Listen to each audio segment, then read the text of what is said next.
bénévole pour Bistro Brain et je serai votre animateur pour la soirée. Alors rapidement, Bistro Brain, c'est un OBNL fondé en 2017 qui fait la promotion de la vulgarisation scientifique par le biais de formations et de soirées comme celle-ci à Montréal, mais aussi à Trois-Rivières et à Sherbrooke. Le but de ces événements étant de démocratiser le savoir de manière ludique et décontractée, comme c'est bien écrit.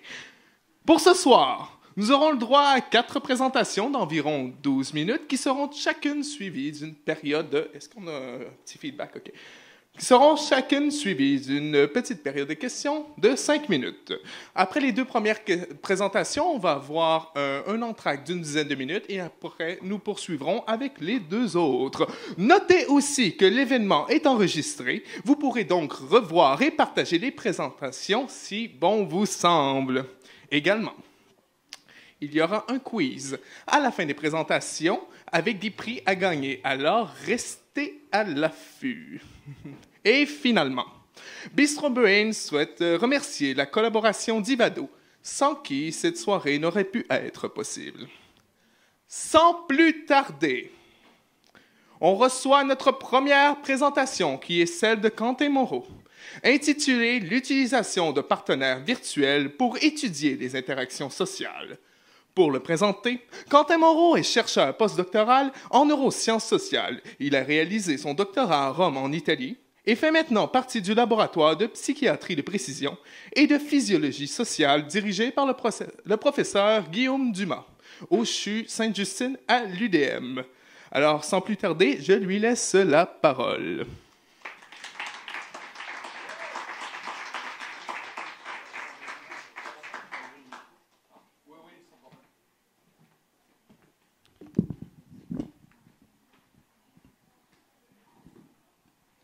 Bonsoir à tous et merci de l'invitation. Alors, non. Aujourd'hui, je vais vous parler de comment on utilise les partenaires virtuels pour étudier les interactions sociales en neurosciences. Alors, tout d'abord, c'est quoi les interactions sociales ? Bon, je pense que vous avez tous à peu près une idée de ce que c'est, mais c'est toujours bien de définir le propos. Alors, les interactions sociales, ce sont tous les comportements verbaux et non verbaux qui sont faits en présence et en fonction des autres. Et depuis le début de la vie, pour les nourrissons, les interactions sociales sont nécessaires à la survie, tout d'abord, et ensuite au développement cognitif et émotionnel. Et puis, à l'âge adulte, les interactions sociales sont importantes pour notre santé mentale, et puis pour la résolution de problèmes, pour la communication. Et en général, les interactions sociales sont utiles à naviguer dans notre environnement. Et donc moi, en tant que chercheur en neurosciences, le but, c'est de comprendre comment le cerveau traite ces informations sociales. On essaye aussi de comprendre les comportements qui font de nous des êtres sociaux. Et le but dernier de neurosciences, c'est quand même d'identifier des réseaux cérébraux et des corrélats neuronaux qui participent en fait à toutes les actions sociales que l'on performe tous les jours.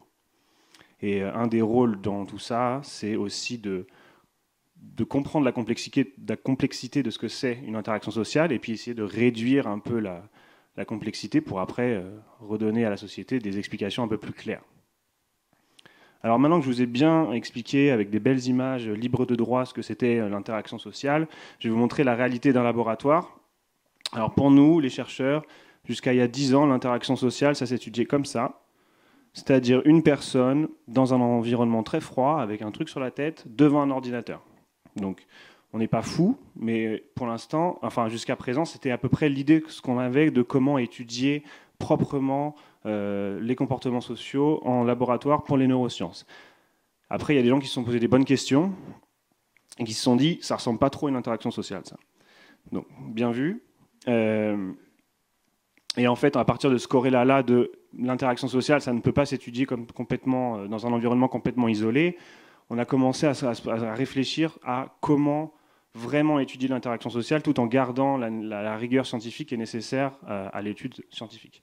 Donc à l'époque, en 2013, il y a même des gens qui ont appelé l'interaction sociale la matière noire des neurosciences, tellement on ne savait rien parce qu'on n'était pas capable de reproduire en laboratoire ce que c'était vraiment le cœur de l'interaction, c'est-à-dire une dynamicité, un engagement des participants, et puis en fait, ça paraît bête comme ça, mais plusieurs personnes.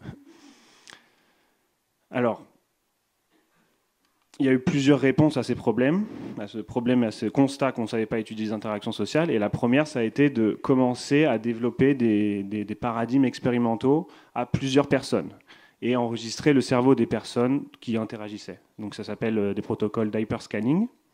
Et le premier qui a fait ça à Rome, c'était Babyloni, et il a enregistré le cerveau de 4 personnes qui étaient en train de jouer aux cartes. Donc là, on est toujours en laboratoire, mais on retrouve un peu quelque chose qui ressemble quand même à une interaction sociale. Il y a eu d'autres personnes qui ont enregistré 2 personnes en train de jouer de la guitare pour étudier la coordination musicale et comment on arrivait à improviser musicalement, qui est quand même quelque chose de très social. Et le résultat de tout ça, des protocoles en hyperscanning, quand on regarde l'activité cérébrale de toutes les personnes impliquées dans l'interaction sociale, eh ben en fait, on observe une relation de synchronie intercerveau, c'est-à-dire qu'on va réussir à... Je sais pas ce qui se passe. Ah non. On va réussir quand on va extraire le signal et qu'on va regarder comment le signal évolue en fonction des personnes impliquées, et ben on va voir qu'en fait on se synchronise. Un peu comme quand peut-être que vous décrivez être sur la même longueur d'onde que quelqu'un, et ben nous expérimentalement on arrive à reproduire ce genre de corrélat-là. Et l'hyperscanning c'est très bien, et j'en fais, et j'en suis très fan. Et le seul petit bémol, c'est le contrôle expérimental. C'est-à-dire que, je ne sais pas si vous avez déjà fait vous avez déjà participé à une expérience en neurosciences, mais donc nous, en tant que chercheurs, le but, c'est de créer une expérience qui va vous faire faire un genre de comportement que nous, on veut étudier. Et puis, en général, vous allez penser être plus intelligent que le chercheur, et souvent c'est le cas, et donc vous allez essayer de contourner l'expérience, de trouver la petite bête, tout ça. Et si on multiplie ça par 3, 4, 5 personnes qui interagissent, et ben en fait, on perd pas mal de contrôle.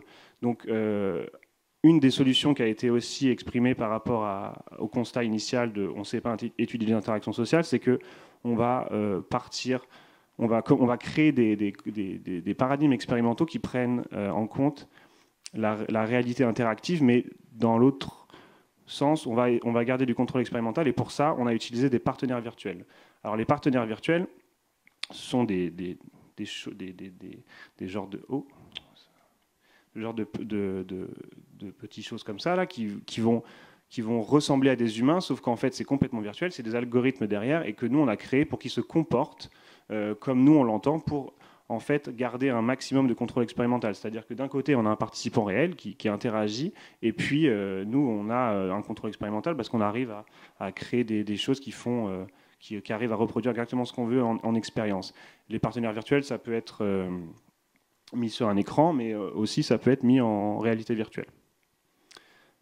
Donc voilà, l'importance d'avoir des partenaires virtuels en interaction sociale, c'est qu'on a un contrôle expérimental, et c'est surtout qu'on arrive à étudier des comportements spécifiques, parce que en hyperscanning, c'est compliqué de contrôler ce que tout le monde fait, et en fait, on n'arrive pas à étudier des comportements spécifiques. Par exemple, moi, pendant ma thèse, j'aimais bien étudier la réaction que l'on avait à l'erreur que l'autre faisait. Et ça, c'est compliqué à reproduire de façon systématique dans l'expérience.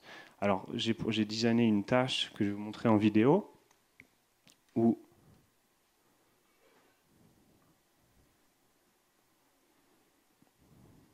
en vidéo.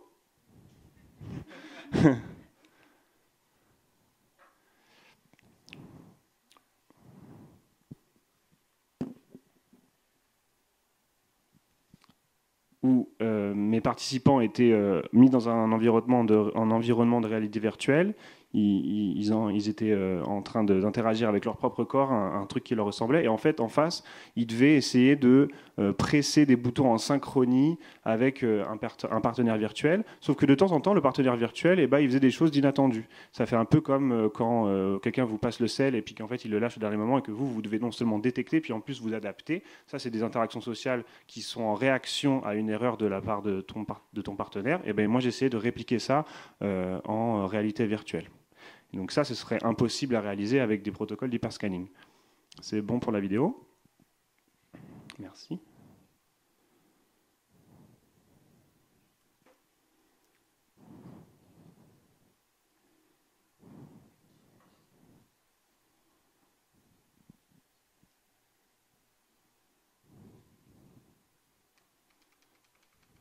Petit rappel. Voilà, donc les partenaires virtuels, c'est aussi très bien, mais il y a quand même des limites à tout en science, c'est comme ça qu'on se définit. Et une des limites que je vais vous présenter maintenant, ça s'appelle le Uncanny Valley, ou en français ça s'appelle la vallée de l'étrange. J'ai essayé de vous l'expliquer grâce à un graphique assez simple. On va partir sur l'axe des X, l'apparence humaine, donc à quel point le partenaire virtuel qu'on va créer ressemble à un humain. Et puis sur l'axe des Y, on a le degré de familiarité, c'est-à-dire dans quelle mesure c'est facile d'interagir avec ce partenaire virtuel-là. Et aux deux extrêmes de ce tableau, on a le robot industriel qui a priori ne ressemble pas à un humain et a priori vous n'avez pas non plus de grande familiarité à interagir avec, à moins que vous soyez ouvrier qualifié. Et puis à l'opposé, on a un humain en bonne santé, c'est-à-dire qu'on ne fait pas mieux en termes d'apparence humaine qu'un humain et a priori vous n'avez pas de raison de ne pas vouloir interagir avec cette personne-là. Et on pourrait penser initialement que passer du robot industriel jusqu'à l'humain en bonne santé, ce serait une relation linéaire, c'est-à-dire que plus on augmente l'apparence humaine de nos partenaires virtuels, plus c'est facile d'interagir avec eux. Et au début, c'est assez vrai, c'est-à-dire que si on commence à partir du robot industriel, puis on passe vers Wall-E, vous allez peut-être être plus à l'aise d'interagir avec Wall-E, puis encore plus C3PO. Mais sauf qu'il arrive un moment critique où si on augmente l'apparence humaine, et ben en fait, vous n'êtes plus du tout à l'aise pour interagir avec les partenaires virtuels. Et ça s'appelle la vallée de l'étrange. C'est-à-dire qu'on va avoir ça, par exemple, c'est plus humain que C3PO. A priori, vous n'avez pas trop envie d'interagir avec, quoi. Et plus ça va, plus c'est quick-pee, en fait. Et donc nous, c'est quand même, donc c'est quelque chose d'assez intéressant, mais c'est quelque chose qu'on veut éviter parce que nous, on est dans le but de recréer des interactions sociales, c'est pas de vous mettre mal à l'aise, quoi. Donc voilà, ça, on tombe en fait dans ce qu'on appelle la vallée de l'étrange. En théorie, on peut en sortir, c'est-à-dire qu'il y a une théorie scientifique qui dit que si on arrive à vraiment reproduire la réalité humaine, et ben en fait, on peut sortir de la vallée de l'étrange. Donc pour l'instant, c'est plus de la science-fiction, mais c'est possible. Et voilà. Et ce phénomène-là, ça s'appelle la vallée de l'étrange. Donc, pour résumer, l'importance quand on utilise des partenaires virtuels, c'est de créer des interactions réalistes, tout en faisant attention à ne pas vous mettre mal à l'aise. Et pour finir, donc un petit sommaire de l'impact de notre recherche avec mon équipe, c'est tout d'abord on met en avant l'importance des interactions sociales. Et si les 3 années de Covid nous ont appris une chose, c'est quand même que c'est quand même plus sympa d'être là ensemble que sur Zoom. On essaye aussi de donner de la voix aux gens qui ont des troubles des interactions sociales, par exemple des personnes avec autisme, qui eux ont peut-être une définition complètement différente de ce que c'est vraiment interagir. Et puis, finalement, ces recherches-là auront sûrement un impact dans nos vies futures parce que plus ça va, plus on va devoir interagir avec des partenaires virtuels, avec l'augmentation et l'augmentation de la qualité des programmes d'intelligence artificielle, en graphique et en réalisme d'interaction. Donc je pense que ce sera de plus en plus difficile de définir si la personne en face de nous, c'est vraiment une vraie personne ou c'est un partenaire virtuel. Voilà, je vous remercie de votre attention. Je remercie toutes les personnes qui m'ont aidé à faire ces recherches à Rome et à Montréal, et vous pour votre attention.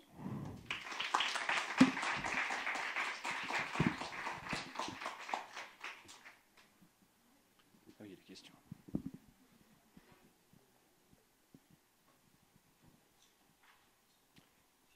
Je ne sais pas si vous avez des questions. Je ne sais pas comment ça marche. Moi, je peux en lancer une première. Ah, oui. Oui, en fait, les questions vont toutes se passer ici. On a un petit micro, c'est vrai, j'aurais dû le spécifier.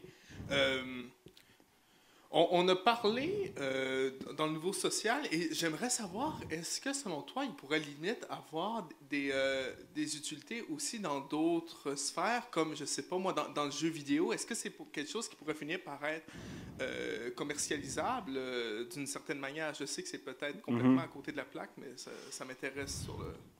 Je ne suis pas un expert des jeux vidéo, mais la réponse qui me vient comme ça, avec le développement de certains algorithmes, moi je joue pas trop aux jeux vidéo, mais je sais quand même que la définition de certains open world, c'est qu'il y a des personnages non joueurs. Sauf que là, avec le développement de certains algorithmes, on va se rendre compte que ça va plus être il n'y aura plus vraiment de personnages non joueurs, ou en tout cas, ce sera plus juste le genre de personnage qui dit 50 fois la même phrase à chaque fois qu'on passe devant. Donc, je pense qu'il va y avoir moyen de créer des mondes à l'intérieur des jeux vidéo qui se comportent plus ou moins comme des vraies personnes et qui ne seront pas genre codés de façon très systématique, mais plutôt genre qui vont respecter certaines lois de la cognition humaine. Merci beaucoup. Merci. Salut, merci Salut. pour ta présentation. J'avais une question par rapport à la vidéo que tu as présentée. Dans la vidéo, la personne essaie de se synchroniser avec l'intelligence artificielle, puis là, j'avais l'impression qu'elle l'utilisait comme une roulette. Oui. Peut-être pas. Ou ça peut-être. C'est un joystick. C'est un joystick, ok. Mais c'est ça, je me questionnais par rapport à ça. C'est quoi l'intérêt? Je ne connais pas du tout, c'est pas du tout mon domaine. C'est quoi l'intérêt de tester le synchronisme avec quelque chose on dirait qui est aussi loin de la réalité, de bouger ta main et de te synchroniser, alors que la roulette puis bouger ta main, c'est vraiment différent. Oui. Alors bon, ces protocoles-là de réalité virtuelle, ça se basait quand même sur pas mal de recherches qui montraient que si on arrivait à... j'arrive pas à penser au mot français pour dire embody. Incorporer un avatar virtuel qui en fait, ce qu'on faisait avant que l'interaction, c'est qu'on mettait les gens debout et ils mettaient leur casque de réalité virtuelle et puis en fait le corps virtuel, il était synchronisé, il était cohérent avec le tien. Donc déjà, tu commences et il y a un shift de la cognition qui fait que tu crois que c'est un peu ton corps. Donc je ne sais pas si vous connaissez par exemple l'illusion de la main en gomme, des choses comme ça. Si on plante un couteau dans ta main virtuelle, tu vas retirer ta vraie main. Donc en fait, on arrive à quand même recréer. Le cerveau est assez flexible là-dessus. Et si tu lui dis que ça c'est ton corps pendant 5 minutes, il va le croire. Donc déjà ça aide quand même à recréer une simulation plus ou moins réaliste. Et puis on avait fait pas mal de recherches sur. C'est vrai que c'est bouger la main versus bouger un joystick, mais en fait pour lever les doigts. Dans l'interaction, c'était le même planning moteur que tes doigts réels. Donc en fait, si tu voulais lever ton index, tu devais appuyer sur ton index, et si tu devais lever ton majeur, tu devais appuyer sur le bouton du majeur. Donc il y avait quand même un mapping assez propre. Après, c'est sûr que c'est pas exactement la même chose. On essaie de jongler avec plusieurs limitations, mais ouais. Y aurait-tu un avantage d'avoir tenir quelque chose qui est comme en forme de doigt, puis là c'est ça que tu déplaces vraiment dans l'espace plutôt que de déplacer un joystick? L'ajout d'outils à la main, en fait, on tape dans un autre level de cognition. Okay. C'est plus la même chose. Il y a vraiment une distinction entre ton corps et ton corps avec un outil en termes de représentation corporelle. Okay. Je te remercie beaucoup. Merci.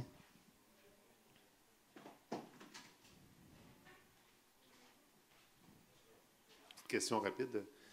Dans l'exercice que vous faisiez faire aux gens, c'est quoi l'avantage du virtuel alors qu'il y aurait pu y avoir une personne en avant qui déplace son doigt tout simplement?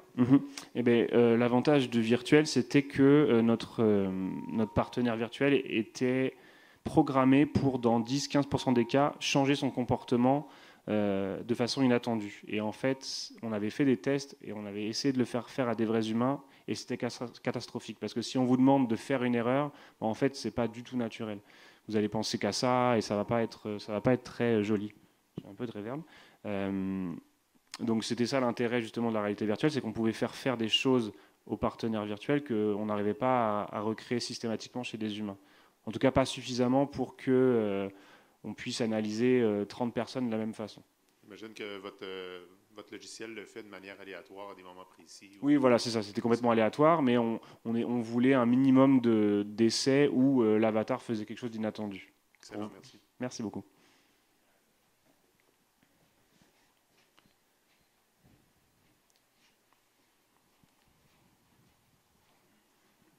Allô. C'est un peu grand, mais c'est pas grave. J'ai une question en fait plutôt au niveau du concept. Si on veut étudier les interactions sociales, à quel point est-ce qu'un échange avec un avatar ou quelque chose un partenaire virtuel, c'est vraiment une interaction sociale? C'est une bonne question. J'ai fait sauter une slide 1 heure avant le talk. Donc il y a un autre aspect de comment designer des partenaires virtuels. C'est aussi le test de Turing non verbal qu'on fait plusieurs fois sur nos tests. Donc le test de Turing, je ne sais pas si vous êtes tous au courant, mais c'est une espèce d'axiome de l'intelligence artificielle qui dit que si un algorithme arrive à faire croire à un humain qu'il est en train d'interagir avec un autre humain, et ben en fait l'algorithme passe le test de Turing. Nous, c'est un test de Turing non verbal, c'est-à-dire que si on fait croire aux gens, quand ils sont dans la réalité virtuelle, que de temps en temps, ils sont en train d'interagir avec un autre humain qui est en train de faire la même tâche qu'eux, et que de temps en temps, c'est un algorithme, et qu'après, on leur demande, vous pensez que c'était un humain ou un algorithme? Et dans la plupart du temps, les gens sont au moins confus, si ce n'est, ils pensent que c'est souvent un humain en face, quoi.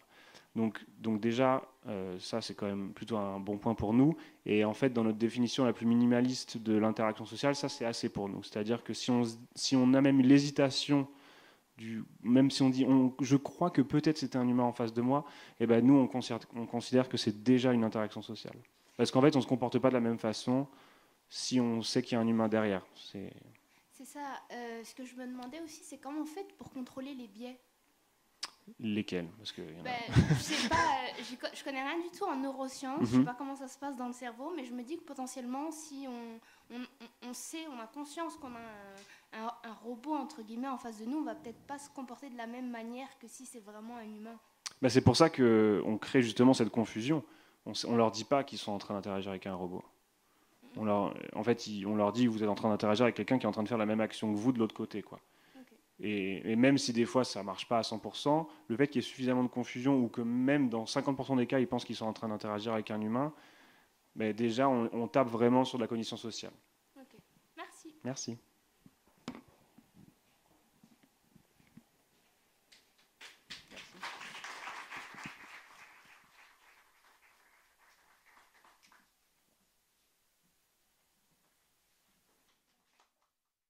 Bon retour d'entraque, tout le monde. Désolé, je coupe quelques conversations. Mais c'est ça. Il y en a un qui gâche le party, puis c'est moi. Bon!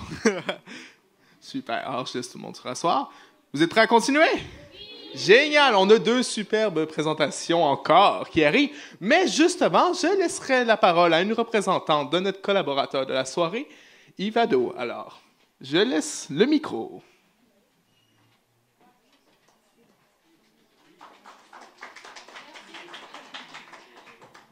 Bonjour à tout le monde. C'est ça ici.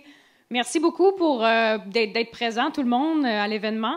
En fait, c'était pas prévu que je fasse une petite présentation, mais on m'a proposé finalement de parler d'Ivado et justement, on a des programmes pour les étudiants, les startups, donc pourquoi pas le présenter.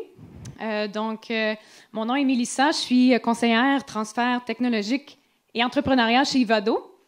Donc, le but d'Ivado, si vous n'avez entendu parler, c'est vraiment faire le pont entre le milieu académique et les industries et les startups, pour mon cas, vu que c'est l'entrepreneuriat.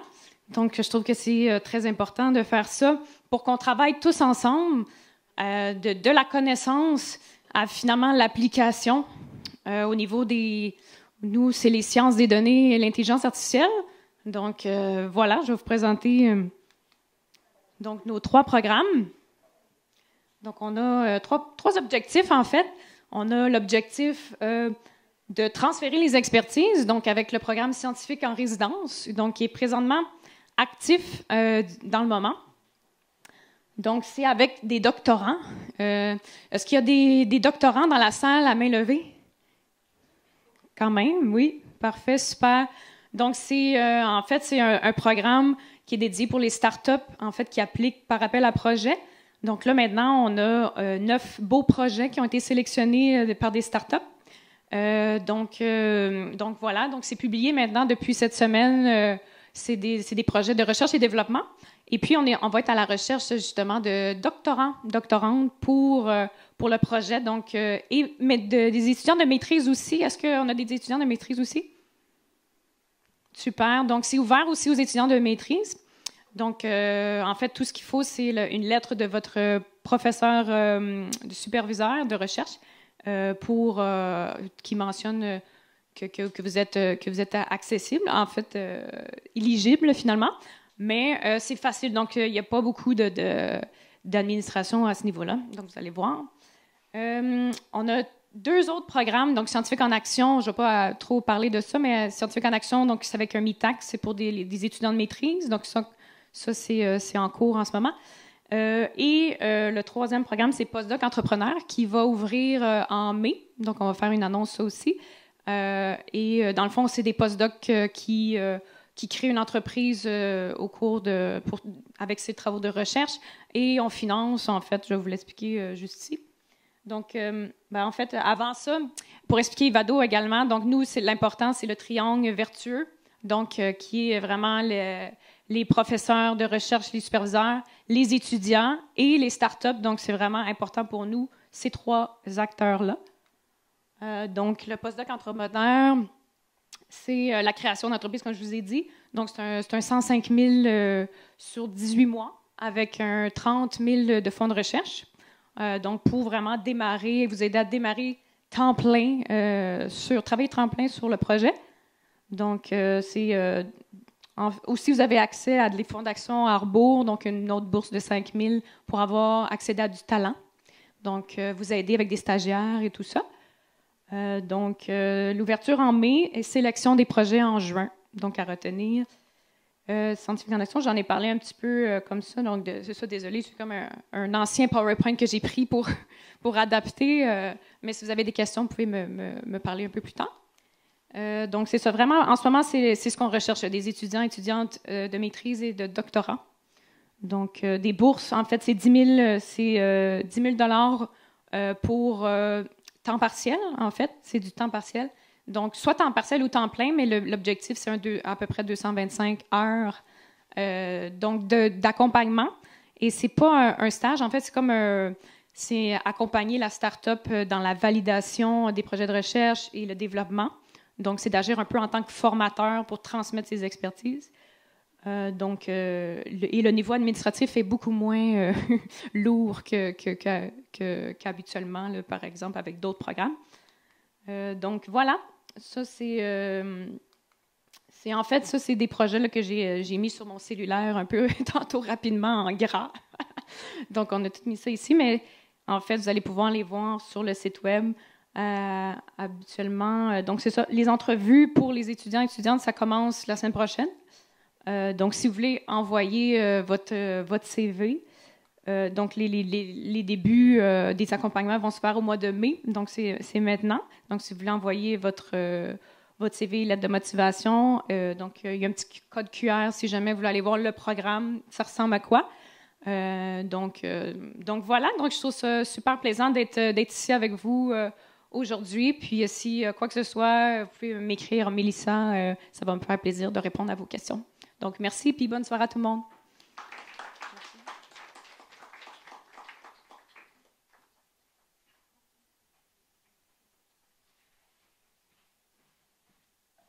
Merci beaucoup, Mélissa. Alors, poursuivons sans plus tarder.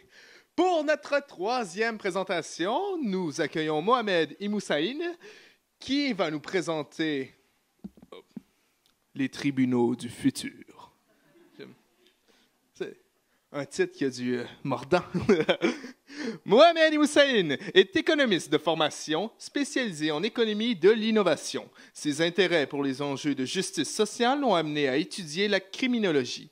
Il est aujourd'hui doctorant en justice sociale et en intelligence artificielle à l'Institut national de la recherche scientifique. Alors, place à sa présentation.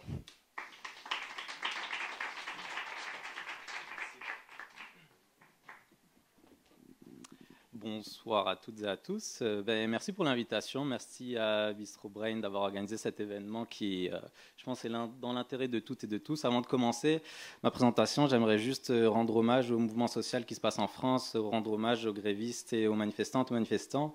Et ma présentation d'aujourd'hui est malheureusement beaucoup d'actualité puisque ces personnes se battent pour la justice sociale et l'IA y contribue. Alors, à la fin de ma présentation, j'aimerais que vous ressortiez avec 4 choses. La première, c'est qu'une intelligence artificielle n'est pas intelligente. La deuxième, c'est qu'elle reproduit en fait des biais humains et des stéréotypes. Ensuite, qu'elle contribue au renforcement des inégalités sociales. Et enfin, c'est ce sur quoi je m'intéresse beaucoup, c'est qu'elle contribue aussi au contrôle des populations. Pour illustrer un peu ma présentation, je vais vous raconter une petite histoire. C'est celle de Latonia Myers, qui est afro-américaine, qui vit à Philadelphie et qu'à l'âge de 12 ans, en fait, elle s'est retrouvée dans une situation très délicate. Sa mère se faisait battre par son beau-père et elle est intervenue et elle a frappé son beau-père. Son beau-père a appelé la police et la police est arrivée. À l'âge de 12 ans, elle s'est fait embarquer, amenée en détention provisoire. Et à l'âge de 12 ans, elle a passé 3 jours dans sa cellule. Suite à quoi, son avocate est venue et lui a dit que soit elle plaide coupable et qu'elle rentre aujourd'hui, soit elle plaide pas coupable et qu'elle attend encore en détention provisoire. Donc évidemment, elle a plaidé coupable. Et à l'âge de 12 ans, elle avait un casier judiciaire qui l'a suivi toute sa vie. Et on sait très bien que quand on a un casier judiciaire, malheureusement, c'est très difficile de trouver un emploi, c'est très difficile d'avoir un logement, etc. Et autour de sa vingtaine, tout allait bien dans sa vie. Elle avait un emploi depuis 4 ans, elle habitait dans le même endroit depuis plus de 4 ans, etc. Son avocate l'appelle et lui dit que dorénavant, elle doit aller voir son agente de probation une fois par semaine. Alors, un agent de probation, c'est une personne qui travaille avec le système de justice pour vérifier si les personnes qui ont commis un crime sont à même de recommettre un crime, de voir si vraiment les personnes ont réussi à se retrouver une vie assez stable. Et donc, elle ne lui comprend pas, elle lui dit « mais c'est pas possible, ça fait 4 ans que je vis une vie stable, etc. » Et en fait, elle lui annonce que un des juges de Philadelphie a reçu un rapport d'une intelligence artificielle disant que Latonia Myers était à haut risque de récidive, donc à haut risque de recommettre un crime. Et donc, ces histoires-là, malheureusement, se multiplient aux États-Unis et visent de plus en plus, et surtout, en fait, les populations afro-américaines. Et donc, on est face à une situation où on a un contrôle social, un contrôle économique et un contrôle démographique. Parce qu'il faut savoir que 40% des détenus aux États-Unis sont noirs. Très rapidement, je ne vais pas rentrer dans les détails parce que je ne suis pas du tout ingénieur, mais en gros, pour comprendre ma présentation, faut juste comprendre qu'une intelligence artificielle, c'est comme une tarte aux pommes. Il vous faut des pommes, de la farine, etc. Et pour l'intelligence artificielle, les ingrédients, c'est les données. Et la recette, c'est le développeur qui l'a produit et qui l'applique. Donc, alors, sur le principe d'intelligence artificielle, premièrement, l'intelligence, même humaine, est très difficile à définir. On a autant de définitions qu'on a d'êtres humains sur cette planète. Mais en plus, donc, sur un algorithme, c'est encore plus compliqué. Alors, pourquoi intelligence et que c'est important, en fait, la sémantique, c'est parce que c'est un argument d'autorité. Et on va le voir après, cet argument peut facilement être démonté et une intelligence artificielle peut être très conne des fois. Alors, premier exemple, par exemple, c'est sur la reconnaissance faciale, qui est un outil qui est utilisé dans de nombreux domaines, donc la sécurité ou dans les aéroports, etc. Et donc, ce qu'on remarque, c'est que ces reconnaissances faciales ne sont pas homogènes dans l'efficacité. Donc, par exemple, nos intelligences artificielles en Occident, elles reconnaissent très mal les personnes et différencient très mal les personnes noires et les personnes asiatiques.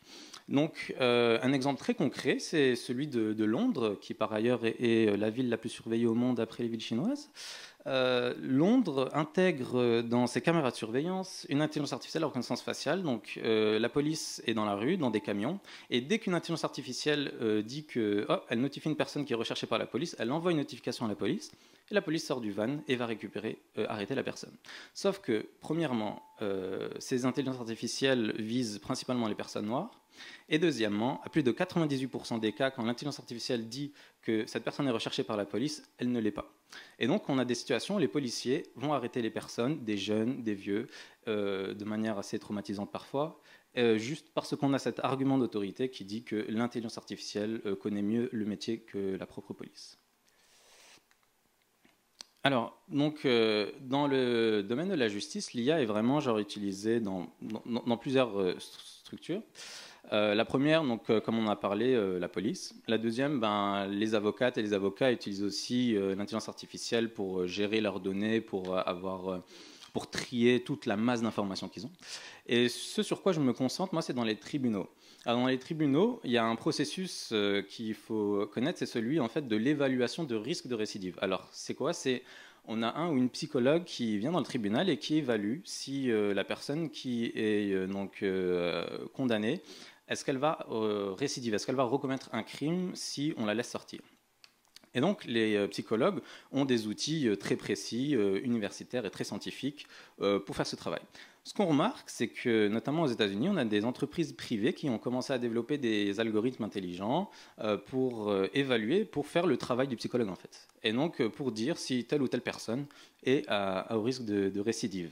Alors, comme on l'a vu avant avec la reconnaissance faciale, là aussi, on a énormément de problèmes avec, concernant le fait de stigmatiser les personnes noires aux États-Unis. Et donc, on va voir pourquoi. Alors, la première, vous vous souvenez, je vous ai parlé de la tarte aux pommes. Eh bien, si on a des pommes pourries, on aura une tarte aux pommes pourrie. Eh bien, là, c'est un peu la même chose. Si on a des données pourries et biaisées, on aura un algorithme biaisé, une intelligence artificielle biaisée. Alors, qu'est-ce que des données biaisées? Très concrètement, par exemple, on a le fait que les personnes noires, comme on a vu avec l'algorithme précédent, vont être stigmatisées parce que l'algorithme va prendre dans ses variables le fait que la personne est née ou vit dans un quartier pauvre ou pas. Et sous-entendu que si plus le quartier est pauvre, plus la personne a de chances de récidiver, de commettre un crime. Et comme la couleur de peau est associée au casier judiciaire, et que l'algorithme sait que 40% des détenus sont des personnes noires, l'algorithme va systématiquement augmenter le risque de récidive pour les personnes noires. Donc ça, c'est ce qu'on appelle des données biaisées. Ensuite, la deuxième raison, c'est qu'on a très peu de contrôle et de régulation concernant ces entreprises-là. Elles jouissent donc du privilège du secret industriel.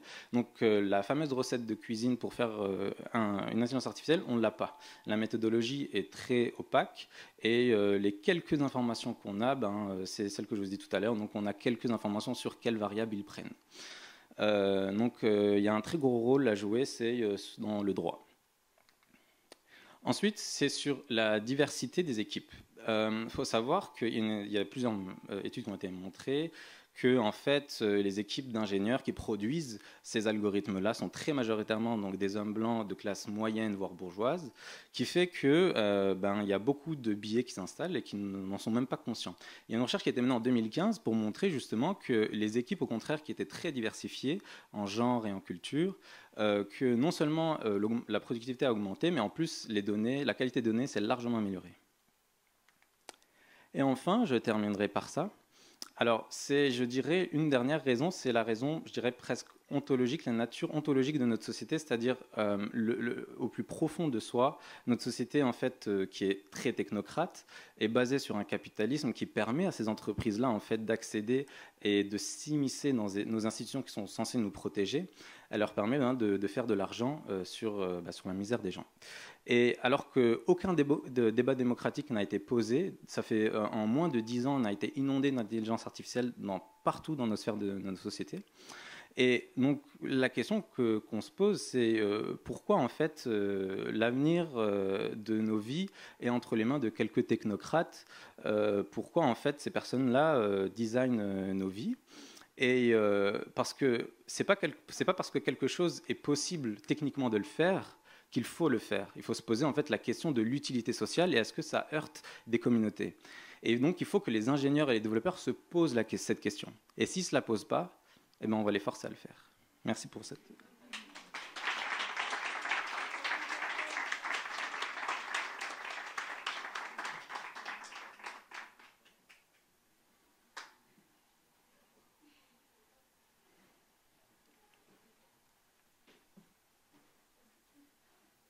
Juste une petite question. Tu as parlé du secret industriel. J'aimerais juste que tu élabores sur ce concept-là.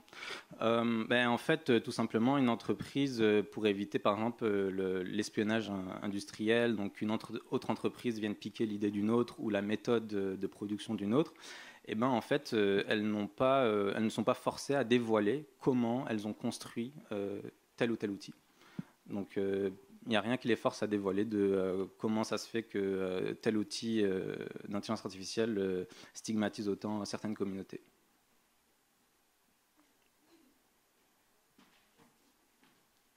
Ça, c'est ici au Canada ou est-ce qu'il y a des législations dans certains pays qui sont plus exemplaires que d'autres? Alors, l'Union européenne est la partie du monde la plus avancée en termes de régulation de l'intelligence artificielle. Ça reste, on a l'IA Act, je crois que ça s'appelle, mais ça reste très critiquable et critiqué. Mais c'est sûr que c'est là où on a la plus forte en fait, régulation.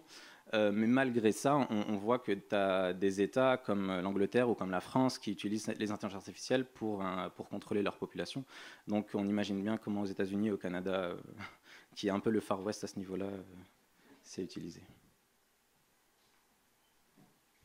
Merci beaucoup pour ta présentation, c'était vraiment super. J'ai bien aimé ton constat de genre pourquoi les gens font ça.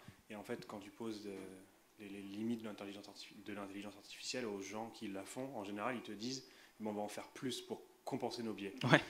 Ce qui est quand même fou. Est-ce que tu as 2 solutions à nous exposer comme ça rapidement qui seraient justement pour contrer cette fuite vers l'avant?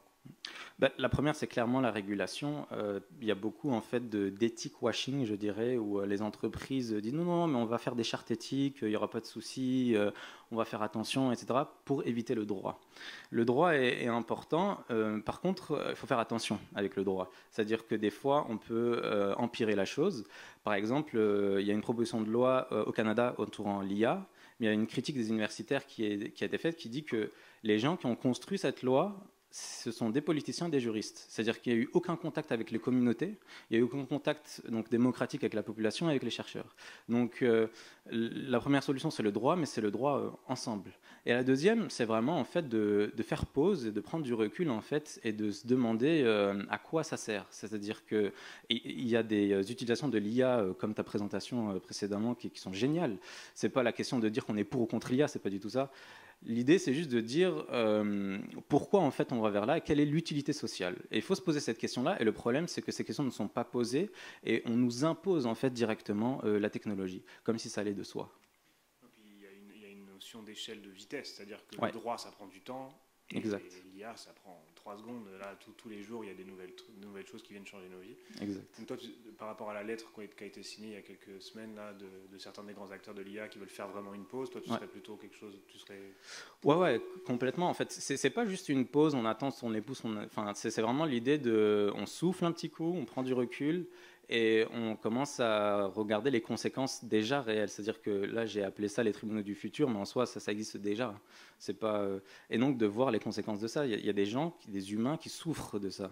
Donc, à un moment donné, il faut prendre du recul et que les petits points sur Excel ou les graphiques qu'on a, ce sont des êtres humains avec des vies qu'on est en train de toucher. Donc, ouais, c'est ça. Merci. Merci à toi. Salut, merci beaucoup pour la présentation. En fait, j'avais presque la même question, donc il m'a devancé, mais j'ai fait tout un chemin là pour venir jusque-là. Tu dois la reposer. Mais c'était juste pour savoir, est-ce que, selon toi, ça reprend exactement le même point, selon toi, est-ce qu'il faut freiner l'intelligence artificielle ou plutôt la modifier de manière à ce que, justement, on réduise tous ces biais Déjà, je pense qu'il y a une question de consentement. Par exemple, le fait, au Canada, ça existe déjà. Donc, dans les tribunaux, on utilise des outils qui s'appellent des outils actuariels. Donc, ce ne sont pas des intelligences artificielles, mais ce sont aussi des algorithmes. Et en fait, les personnes autochtones, l'outil marche moins bien pour les personnes autochtones. Donc, les personnes autochtones ont le droit de dire non, je ne veux pas être évalué par cet outil-là. Donc, je pense que c'est hyper important que les personnes qui sont détenues ou face à un juge aient le droit en fait de consentement, en fait, de dire non, je ne veux pas être évalué par une machine. Et ce droit-là doit être respecté. Ralentir, oui, ça c'est clair, comme je l'ai dit précédemment, absolument, se poser les bonnes questions et puis surtout en fait un débat démocratique autour de la question. C'est-à-dire que c'est pas normal. J'ai vu une stat la dernière fois, il y a seulement 3 Français, désolé, je suis français, mais il y a seulement 3 Français sur 10 en fait qui savent ce que c'est une intelligence artificielle. Donc, alors que je pense que 9 Français sur 10 on l'utilise tous les jours quotidiennement, à travers les réseaux sociaux, à travers absolument tout. Donc, je pense qu'il y a une nécessité aussi d'éducation de ce que c'est, et puis de mieux et des événements comme celui-ci. Je trouve que c'est hyper important parce que c'est un débat. Les citoyens, on doit se sentir concernés. L'intelligence artificielle, ça ne concerne pas que seulement quelques riches technocrates ou juste quelques scientifiques. Quoi. Okay. Merci beaucoup. Merci à toi. Salut, merci pour ta présentation. J'avais juste une petite question. Ça a été mentionné un peu précédemment que le droit, c'est quelque chose qui prend du temps à modifier les processus de de législation sont super longs. Donc, comment est-ce que tu penses, est-ce que tu as des idées ou des pistes de solutions sur comment est-ce qu'on pourrait faciliter ou accélérer le processus, puisqu'il y a comme un gros gap là, entre la vitesse à laquelle l'intelligence artificielle se développe et celle à laquelle le droit catch-up avec tout ça en ce moment? Là? Ben, je pense déjà, je ne suis pas du tout juriste, hein, je n'ai pas du tout de connaissances juridiques, mais je sais qu'il y a quelque chose qui s'appelle le moratoire. Donc, en gros, c'est une imposition très directe. On interdit, par exemple, l'application de ces outils-là dans les tribunaux. Tout simplement, une interdiction jusqu'à ce qu'on puisse faire avancer le droit, jusqu'à qu'on puisse cadrer en fait l'utilisation. C'est-à-dire que l'IA, c'est super, mais ça doit rester un outil d'aide à la décision, et ça ne doit pas être une décision qui doit être prise par l'IA. Et le problème, c'est qu'on peut dire que oui, mais ça reste de l'aide à la décision, puisque les juges, c'est eux qui ont le mot final. Le problème, c'est que parce qu'il y a un peu un argument d'autorité de croire que, puisque c'est un robot, donc c'est sans biais, puis c'est intelligent, etc., ça influence en fait directement la décision du juge. Donc l'idée, c'est vraiment, je pense, un premier temps, c'est de faire un moratoire, de stopper absolument toute utilisation de l'intelligence artificielle dans les tribunaux, et ensuite de faire avancer le droit autour en attendant. Super, merci beaucoup. Merci à toi.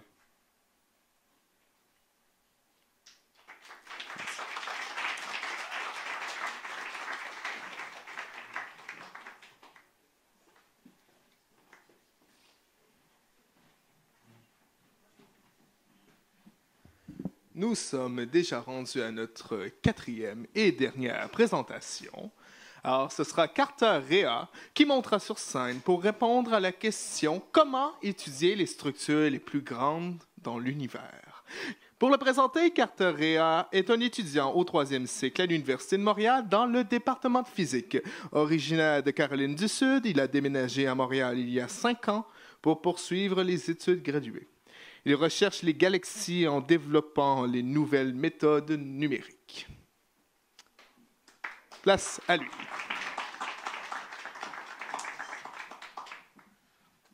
Salut tout le monde. Je voudrais dire au début merci d'être ici. Merci à Bistro Brain aussi, et d'Ivado et FRQNC, le CRAC, le Centre de recherche en astro du Québec, et aussi notre lab extra à l'Université de Montréal. Donc, ce soir, je vais vous expliquer comment est-ce qu'on étudie, comme les astronomes, les galaxies et les amas de galaxies, c'est-à-dire les structures les plus grandes dans l'univers. Et qu'est-ce qu'on utilise l'intelligence artificielle, plus précisément l'apprentissage automatique pour nous aider dans ces études-là.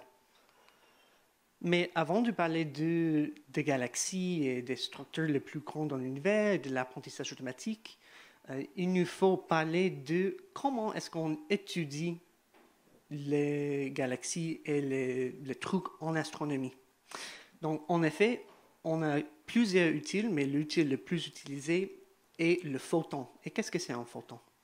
Un photon est une particule de lumière qui contient d'informations sur le phénomène physique qui va émettre cette particule de lumière. Il y a quelques composants, il y a une chose vraiment importante dans chaque photon, ça c'est l'énergie associée avec le photon. Donc ici, ça c'est pas le bon, mais ici j'ai une petite échelle qui change en termes d'énergie et aussi en longueur d'onde. Donc en optique, on a des phénomènes physiques qu'on peut voir avec nos yeux. On a aussi, en rayon X ou en rayon gamma, les phénomènes physiques qui sont plus énergétiques. Je vais le décrire en quelques moments. Mais aussi, à l'autre échelle, on a des phénomènes moins énergétiques qu'on peut observer avec les radios, les micro-ondes. Donc, si on veut étudier une galaxie, on peut filtrer la lumière, c'est-à-dire qu'on peut recueillir les photons dans une énergie ou une bande d'énergie spécifique pour regarder des phénomènes spécifiques. Par exemple, si on regarde une galaxie, voici la galaxie qui s'appelle le Whirlpool Galaxy, qui est vraiment belle, à mon avis à moi. Donc, si on regarde cette galaxie en utilisant un filtre en optique, on voit des étoiles qui sont comme les nôtres. Il y a une raison pour laquelle on voit en optique, mais ça c'est une discussion en complément. Mais on peut aller dans l'échelle de longueur d'onde et on peut regarder le phénomène moins énergétique, par exemple. Ici, on a une image en infrarouge et dans cette image-là, on voit des phénomènes moins énergiques, c'est-à-dire les étoiles qui ne sont pas si brillants comme le nôtre, pas si chauds. On peut aller plus loin pour voir des structures et des gaz qui est vraiment diffus et qui n'a pas beaucoup d'énergie en basse température. Donc, en changeant juste la longueur d'onde, on change l'énergie qu'on probe et on change le physique qu'on étudie. À l'autre côté, qui m'intéresse plus, ça c'est le phénomène énergique. Dans les galaxies, on regarde les étoiles qui sont extrêmement jaunes, qui sont extrêmement chaudes, où il y a peut-être de vie sur le protoplanétaire. On peut aller plus loin et voir les structures les plus énergiques dans les galaxies, qui s'appelle, dans ce cas-là, c'est un gaz qui est extrêmement chaud. Il y a un gaz qui est vraiment chaud avec une température plus que 10 milliards de degrés Kelvin qui remplit la galaxie, même le nôtre. Mais ce gaz-là est vraiment diffus. Donc, ça, c'est pourquoi on ne se sent pas ce gaz à 10 milliards de Kelvin. Évidemment, ce serait un problème pour notre vie. Mais pour étudier ça, à cause du fait que le gaz est extrêmement diffus, on a besoin d'aller aux structures les plus grandes dans l'univers, c'est-à-dire l'amas de galaxies. Et comme le nom suggère, les amas de galaxies contiennent des centaines ou bien des milliers de galaxies. Donc, dans cette image-là, qui a été prise avec Hubble, on voit des petits points en jaune, et chaque petit point dans cette image-là est une galaxie. Quand on regardait en image dans une galaxie en optique, on a vu chaque petit point qui était en étoile, mais cette fois, on a chaque point qui est en galaxie elle-même. Et encore une fois, on peut observer le gaz chaud dans ces environnements. Comme ici, on peut utiliser des observatoires en espace, comme Chandra, que j'ai mentionné ici. Et on peut regarder des autres phénomènes physiques. Donc, dépendant sur quel phénomène tu veux observer ou tu veux étudier, tu peux changer le filtre pour étudier des phénomènes moins énergiques, plus énergétiques. Mais moi, ça, ce qui m'intéresse, c'est le gaz extrêmement diffus, extrêmement chaud, parce que ça pousse vraiment notre connaissance de physique. C'est pas possible de reproduire ces phénomènes en laboratoire. Donc, pour comprendre comment ça fonctionne la physique, comment ça fonctionne l'univers, à ces températures et ces densités, et ces conditions assez extrêmes, il est nécessaire d'étudier ces objets-là. Mais comment étudier les amas de galaxies? Je peux vous montrer de belles images, des centaines de milliers de belles images, mais comment est-ce qu'on comprend, comme les astronomes, comme les scientifiques, qu'est-ce que c'est un amas de galaxies? Voilà ici un amas de galaxies qui s'appelle Persée. Cette image était faite par un collègue à l'Université de Montréal, Marie-Lou Gendron-Marcellet. Cet amas de galaxies est vraiment proche à nous, il est vraiment belle évidemment. On voit en des couleurs différentes, les structures différentes. En bleu, on voit ici encore une fois le gaz extrêmement chaud en bleu. Donc, quand on regarde ça avec un observatoire, un télescope en espace, qu'est-ce qu'on voit? Donc, on a notre télescope, mon télescope préféré, Chandra, qui est géré par NASA aux États-Unis, qui regarde dans la longueur d'onde de rayon X, c'est-à-dire une longueur d'onde vraiment énergétique et qui est bon pour étudier ces gaz de feu qui m'intéressent. Donc, Chandra va observer un petit espace, une petite partie de notre amas de galaxies et va nous donner un spectre. Donc, qu'est-ce que c'est un spectre? En grand terme, un spectre est une fonction qui nous montre combien, le nombre de photons par seconde, c'est-à-dire combien de photons est-ce qu'on récolte en fonction de l'énergie du photon. Je trouve ça un peu plate, juste pour dire, OK, cool, ça c'est un spectre, mais on peut apprendre beaucoup de ces spectres-là. On peut apprendre en fitant les modèles, les paramètres physiques du gaz, du galaxie ou de n'importe quel objet en physique. Mais il y a un petit problème. Dans cette image-là, peut-être dans ce spectre-là, il n'y a pas beaucoup d'informations. Il est vraiment smoothé et c'est difficile à fitter des modèles. Donc, il nous faut trouver un moyen d'extraire le plus d'informations que possible. Le problème est que quand on prend une image, on spectre avec un télescope, il y a une réponse intrinsique et naturelle de ce télescope et ça change avec chaque télescope et avec chaque observation. Donc, au lieu d'avoir un bel spectre comme ça, où c'est plus facile d'extraire des propriétés physiques, on a un spectre comme ça. Si tu as appris l'algèbre linéaire à l'université, tu te rappelles peut-être cette équation-là, AX égale à B, c'est une équation matricielle. Je ne vais parler pas plus des équations parce que ça c'est encore plate, mais l'idée est que c'est vraiment difficile à résoudre cette simple équation et en fait, on a prouvé que c'est impossible avec les outils numériques.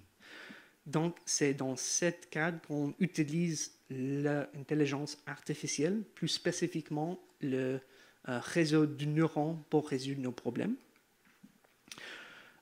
Donc, on utilise un réseau qui s'appelle le machine d'inférence récurrent, le MIR. Et comment fonctionne-t-elle? La machine d'inférence récurrente résout une équation linéaire comme la nôtre, en utilisant un réseau de neurones récurrents dans une façon itérative. L'idée est qu'on peut donner à notre machine beaucoup d'informations sur la galaxie, sur les télescopes, sur les observations qu'on a. Toute cette information-là va passer à travers des couches convolutives récurrentes pour nous donner une estimation de notre vrai spectre, le spectre intrinsique. Donc, on commence avec un spectre comme ça, où il est vraiment difficile à extraire des propriétés physiques qui nous intéressent. On aimerait avoir un spectre qui ressemble à ça. Je te promets qu'il est plus facile d'extraire des paramètres qui sont intéressants de ce spectre en bleu. Et après d'entraîner le réseau, on trouve qu'on voit ici en tiré en orange que le réseau prédit bien le spectre qu'on veut et c'est avec ça on peut finalement explorer ces gaz de feu en plus de détails qu'avant. Et ça, c'est la première fois qu'on a fait ça dans notre domaine d'astronomie. Et donc, c'est avec ça que je vais m'arrêter et dire bonjour encore une fois. Si vous avez des questions, n'hésitez pas à me les demander.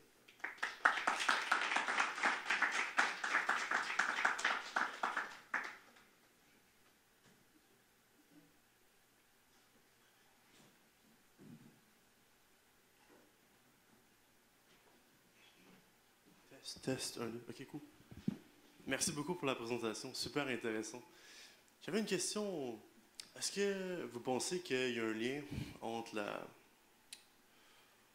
dans le fond, pour l'observation des trous noirs, est-ce que vous pensez qu'il y a un lien entre le AI, puis observer les trous noirs, puis être en mesure d'arriver à des conclusions telles si on fait juste partie d'un bubble bath ou s'il y a des doubles dimensions, etc.? Oui, merci pour la question. C'est une vraiment bonne question. En fait, je ne sais pas si vous vous rappelez la première image d'un trou noir qu'on a pris avec le Event Horizon Telescope. Oui, qui est extrême pour notre domaine. Ils ont utilisé l'intelligence artificielle pour créer ces images-là parce qu'ils ont besoin de résoudre le même genre d'équations. Et ils ont eu besoin d'utiliser l'intelligence artificielle, plus précisément le réseau de neurones, pour résoudre ces équations-là. Donc, dans l'imagerie, qu'on s'appelle la photométrie en astro, en astrophysique, astronomie, l'intelligence artificielle est bien utilisée. Et aussi, bien sûr, pour les images de trous noirs et pour étudier les trous noirs. Oui.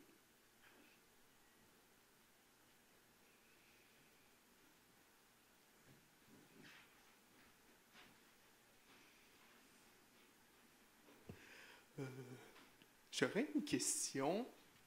Présentement, on a de l'utilisation à propos pour les galaxies. Vous dites aussi qu'on a pour les trous noirs. Est-ce que pour l'instant, des domaines d'application, est-ce que ça fait longtemps qu'on utilise l'AI en astronomie? Et deux, est-ce que pour l'instant, des domaines qui commencent tranquillement à s'ouvrir, qu'on a l'impression qu'on serait capable d'aller faire une percée, mais que tout est encore à faire? Est-ce que je suis clair? Oui, c'est clair. Merci beaucoup pour la question. En fait, l'intelligence artificielle en astronomie est relativement nouveau. C'est-à-dire qu'il y a beaucoup de low-hanging fruit en astro où on peut utiliser l'apprentissage automatique pour nous aider. Il y a des gens par exemple, le télescope Canada France Hawaii qui sont en train de créer des algorithmes d'apprentissage automatique pour leur aider dans les décisions d'observation. Mais c'est vraiment à la naissance de la période de la AI en astronomie. Et je vais dire aussi, par rapport aux présentations qu'on a eues avant, en astronomie, on ne travaille pas avec des gens, on travaille avec les galaxies, avec les étoiles, avec les photons. Donc, astronomie est un vraiment bon domaine dans lequel on peut travailler en l'intelligence artificielle sans les mêmes contraintes éthiques. Il y a toujours des contraintes éthiques, mais ce n'est pas comme dans la justice sociale, par exemple. Donc, c'est un vraiment bon domaine dans lequel on peut utiliser l'apprentissage automatique. Super. Merci.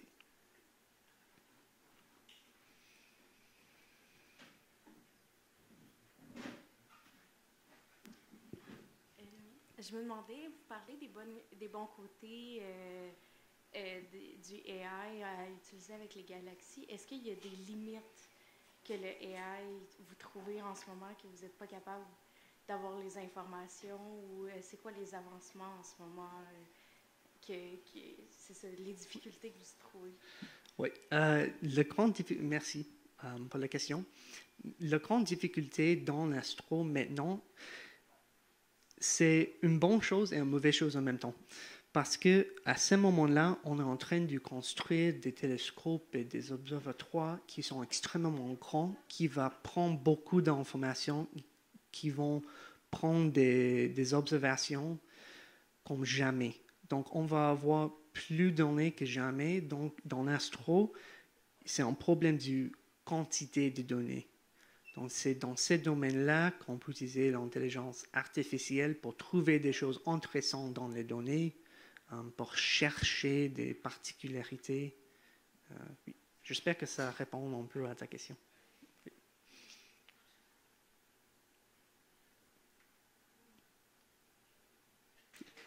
Merci.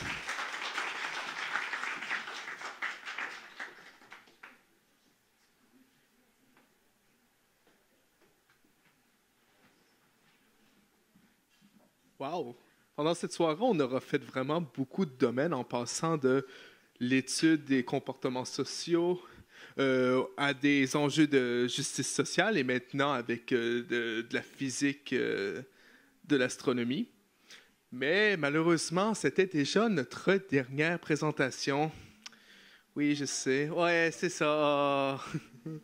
Mais avant de passer au quiz, parce qu'il reste bien sûr un quiz, j'espère que vous avez été à l'affût, nous tenons à remercier vous, notre cher public qui est présent, et également à nos présentateurs, présentatrices, nos bénévoles, notre collaborateur Ivado, ainsi qu'au Petit Campus et son équipe. Merci beaucoup. Oui, mérite une grande main d'applaudissements. Ils sont là chaque mois et nous permettent de tenir nos événements dans cette belle salle. On est très merci. Nous vous invitons également à notre prochain événement avec la thématique Urgence climatique. le mardi 16 mai à 18h, ici même au Petit Campus. Et c'est maintenant l'heure du quiz. Laissez-moi apparaître le code QR, il est déjà là. Alors, vous aurez une dizaine de minutes. Je vous invite à le scanner avec votre cellulaire et à essayer d'y répondre dans le meilleur de vos connaissances. On se revoit dans 10 minutes.